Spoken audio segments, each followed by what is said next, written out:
प्रियांनो, आज आपण देवाच्या वचनातील एक अतिशय सामर्थ्यशाली आणि आशेने भरलेला विषय पाहणार आहोत.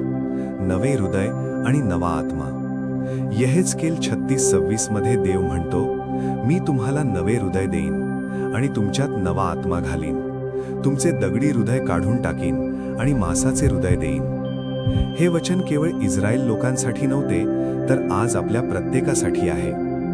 यहेजकेल हा संदेष्टा त्या काळात बोलत होता जेव्हा इस्रायल लोक पापात पडले होते. त्यांनी देवाला सोडले होते.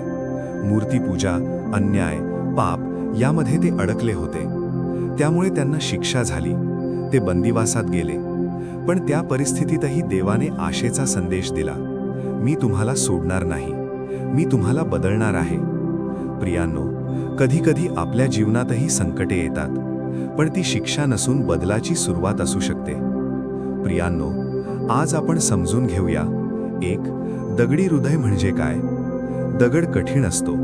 त्याला भावना नसतात. जेव्हा मनुष्य वारंवार पाप करतो, खोटं बोलतो, राग धरतो, क्षमा करत नाही, देवाचे ऐकत नाही, तेव्हा त्याचे मन कठीण होत जाते.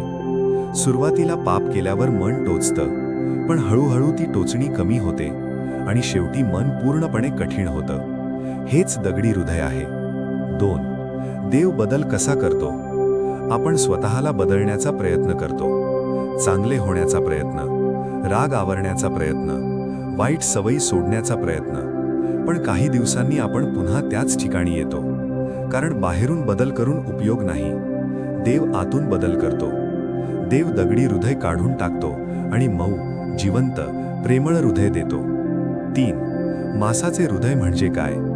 मांसाचे हृदय म्हणजे संवेदनशील मन, देवाची भीती असलेले मन, प्रेम करणारे मन, क्षमा करणारे मन. जेव्हा देव नवे हृदय देतो, आपण चुकीची जाणीव करतो, आपण पश्चात्ताप करतो, आपण नम्र होतो, आपण देवाच्या इच्छेनुसार चालतो.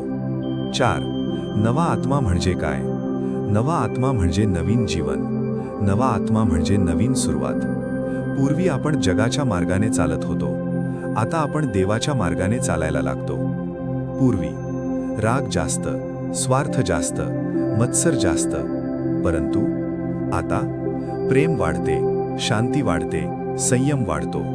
हा बदल एका दिवसात पूर्ण होत नाही, पण देव हळूहळू आपल्याला घडवत राहतो. खरा बदल आतून सुरू होतो. काही लोक बाहेरून धार्मिक दिसतात, पण आतून बदल नसतो. देवाला बाहेरचा दिखावा नको आहे, त्याला आतला बदल हवा आहे. जर हृदय बदललं तर विचार बदलतात. विचार बदलले तर शब्द बदलतात. शब्द बदलले तर कृती बदलते आणि कृती बदलली तर जीवन बदलते. प्रियांनो, आज आपण स्वतःला विचारूया, माझं हृदय देवासाठी मऊ आहे का? मला पापाची जाणीव होते का? मी क्षमा करायला तयार आहे का?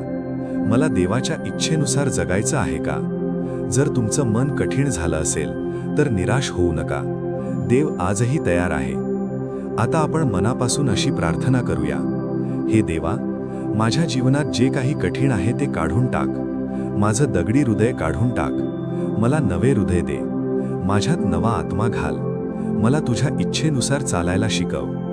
प्रियांनो, नवे हृदय आणि नवा आत्मा म्हणजे फक्त भावना नाहीत, तो जीवनाचा संपूर्ण बदल आहे. देव आपल्याला सोडत नाही. तो आपल्याला सुधारतो, घडवतो आणि नव्याने बनवतो. आज निर्णय घ्या. मी देवाकडून नवे हृदय मागणार आणि तुम्ही पाहाल, तुमच्या जीवनात शांती येईल, आनंद येईल आणि देवाची उपस्थिती जाणवेल. धन्यवाद. हा संदेश आवडला असेल तर लाईक करा, शेअर करा आणि चॅनल सबस्क्राईब करा. देव तुमच्यावर कृपा करो.